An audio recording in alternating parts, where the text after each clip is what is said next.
And at the time, I wanted to go to another label, so we worked out a deal where I could go from RCA to Jive, and that's when I did We've Only Just Begun, which was a #2 record. And the only reason that it was a #2 record was that at the time, Michael Jackson had the record out. I believe it was the same album with Beat It.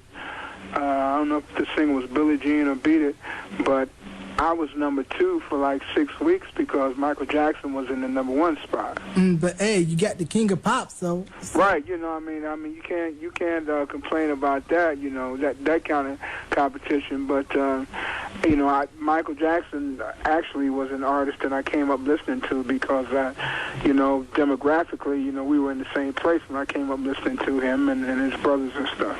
Okay, and I want to know this: in the video for We Only Just Begun, the backing ladies, was one of the ladies Dawn Lewis? Actually, one of the ladies was Kiki Shepard from Showtime at Apollo. Yeah, and another lady was I'm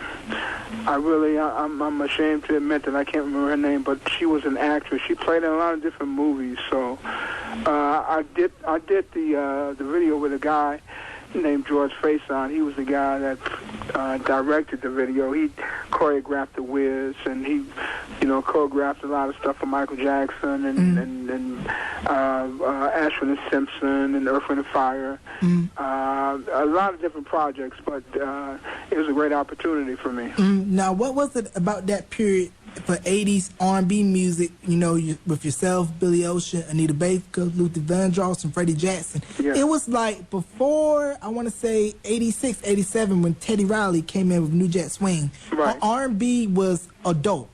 Yeah, very much so.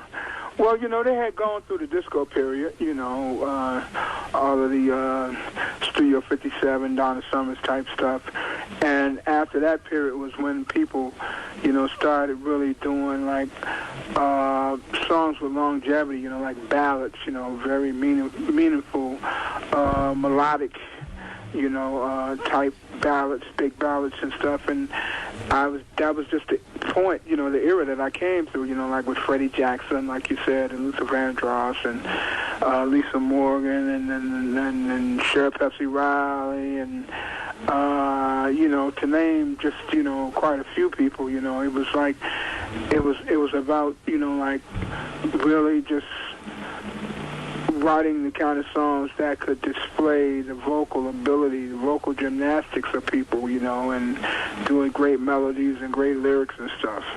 So it was definitely about the voice and the song. Yeah, it was about the song. I mean, and usually it always boils down to the song. I mean, if it's a hit song, it's a hit song. So a lot of times it really doesn't even matter who does it, you know, unless you got a self-contained situation, because a lot of artists are self-contained. A lot of artists are, you know, the kind of writers that write best for themselves, you know what I'm saying? But back then, you know, you had record labels putting together projects where, you know, the artist might have been one person, the songwriter was another person, the arranger was another person, you know. It was like a combination of things. It wasn't like you had to be so self-contained back in those days. And after the 87 album, you took a 3-year break, and in 1990 you put out the All For You album. All For You, yeah. And I was still on Jive Records when I did that. Now, going into that album, by that time, it was kind of like almost anybody that was like big before New Jack had to adopt the New Jack Swing sound in order to stay current and relevant. So what was the approach with that album? Well, you know, it was like I felt aware of that, but I felt like I couldn't do that because I wouldn't be true to myself, you know. And no harm intended saying this, but you had, you know, a lot of adult contemporary artists that were trying to go that way, which the music really didn't fit, you know. Back then, you know, I worked with Teddy Riley. He produced some stuff on one of my records, one of my albums. But you had, you know, people like James Ingram that was going New Jack that, you know, in my opinion, didn't have to do that because he had done records with Quincy Jones. He had written records with Michael Jackson.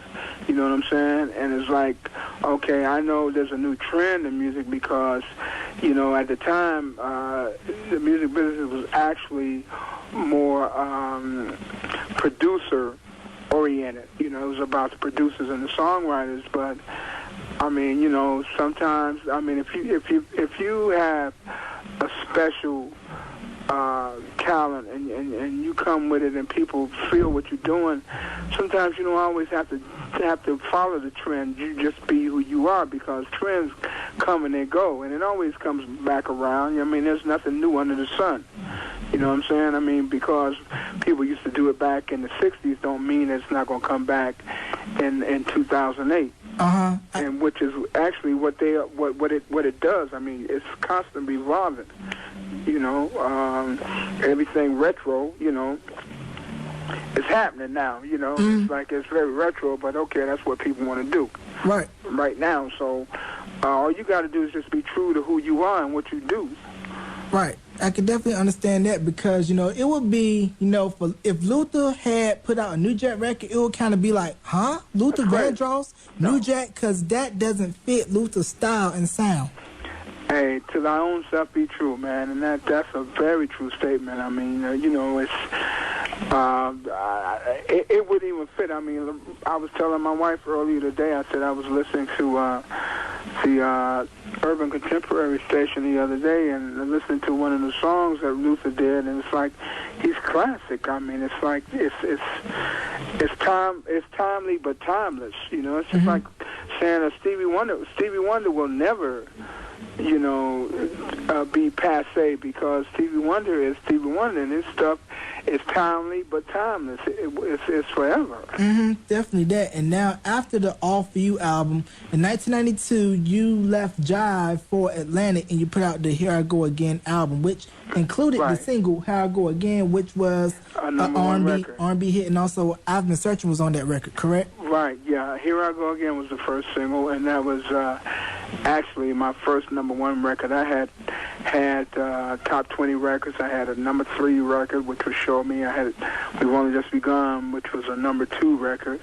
But Here I Go Again was my first #1 record, and it was a huge success for me. And then I came back with a second single, I've Been Searching, which was a top 5 record, but which actually had more recognition than Here I Go Again, you know. So it was like having another #1 record. So that was a good time for me. Right, because, you know, I didn't know it until just now, because after hearing I've Been Searching so much, you would think that it was the lead-off single off that album. Nah, it felt like it was bigger than Here I Go Again.